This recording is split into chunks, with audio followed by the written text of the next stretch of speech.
दोस्तों नमस्कार, मैं रामसूरत यादव। आपने देखा है कि बार बार सुप्रीम कोर्ट के फटकार के बाद भी एसबीआई पूरी तरीके से प्रधानमंत्री मोदी को बचाने के लिए और बीजेपी सरकार को बचाने के लिए चुनावी चंदा फ्रॉड स्कीम चुनाव से पहले देश के सामने न आ जाए। आप देख रहे हैं कि पूरी तरीके से इतना फटकार लगाने के बाद भी सुप्रीम कोर्ट के एसबीआई पूरी तरीके से प्रधानमंत्री मोदी को बचाने के लिए जिस तरीके से आधे अधूरे डाटा को चुनाव आयोग को दिया है, उससे चीफ जस्टिस ऑफ इंडिया ने बेहद खफा होकर के बहुत बड़ी नाराजगी जाहिर करते हुए फिर से जो है नोटिस एसबीआई को भेजा है और फिर जो है जवाब तलब किया है। अब जो है कोर्ट में जाकर के एसबीआई को अब जो है बड़ी मुश्किल बढ़ गई है, क्योंकि जिस तरीके से आधा अधूरा डाटा को चुनाव आयोग को दिया गया और वही आधा अधूरा डाटे को जो है चुनाव आयोग ने अपने वेबसाइट पे डाला और उससे बेहद खफा हो गए हैं चीफ जस्टिस ऑफ इंडिया ने। और पुनः एक बार एसबीआई को नोटिस भेजते हुए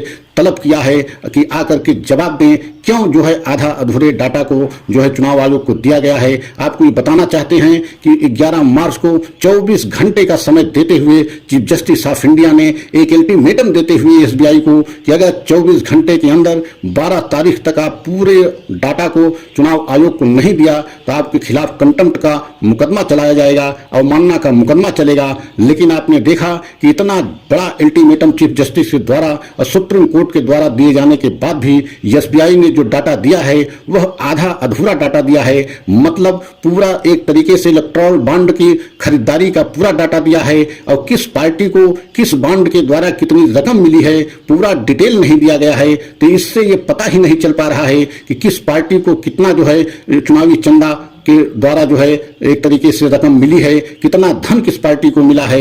यह जो है पूरे देश के सामने सच नहीं आया और पूरी तरीके से एसबीआई चाहता है कि चुनाव से पहले मतलब 2024 के लोकसभा चुनाव से पहले किसी भी तरीके से चुनावी इलेक्टोरल बॉन्ड के द्वारा जो रकम जो है पार्टियों को मिली है वो पूरी तरीके से चुनाव से पहले खुलासा न हो।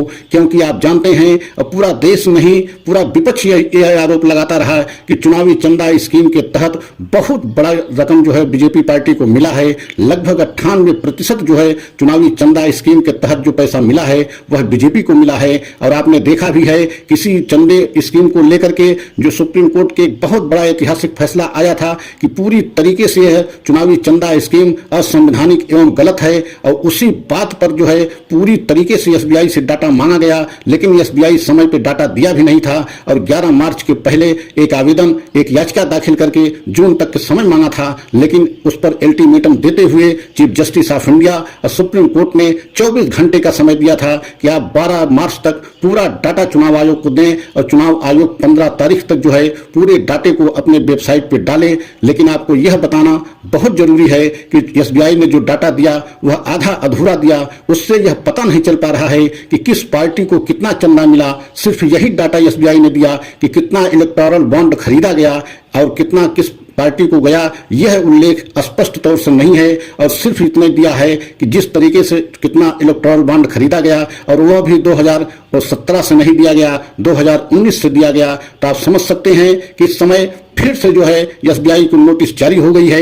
अब एसबीआई की मुश्किल कोर्ट में फिर बढ़ने वाली है और बार बार एसबीआई ने एक तरीके से प्रधानमंत्री मोदी को और बीजेपी सरकार को बचाने की पूरी तरीके से कोशिश कर रही है। लेकिन धीरे धीरे ऐसा लग रहा है कि अब एसबीआई पर भी शिकंजा कसता जा रहा है और अब एसबीआई भी पूरी तरीके से सुप्रीम कोर्ट में फंस चुका है। क्योंकि डाटा पूरा नहीं दे करके एसबीआई ने बहुत बड़ी गलती की। क्योंकि अब जिस तरीके से चीफ जस्टिस ऑफ इंडिया सख्त हुए हैं और बेहद नाराज हुए हैं, बेहद जो है खफा हुए हैं और खफा होते हुए एक बार पुनः जो है एसबीआई को नोटिस जारी किया और तत्काल जो है तलब किया है। अब एसबीआई को जाकर के सुप्रीम कोर्ट में पूरा जो है ब्यौरा देना पड़ेगा कि हम पूरा डाटा क्यों नहीं दिए, जबकि पूरा डाटा एसबीआई के पास उपलब्ध है। आने वाले समय में एसबीआई की मुश्किल और बढ़ सकती है।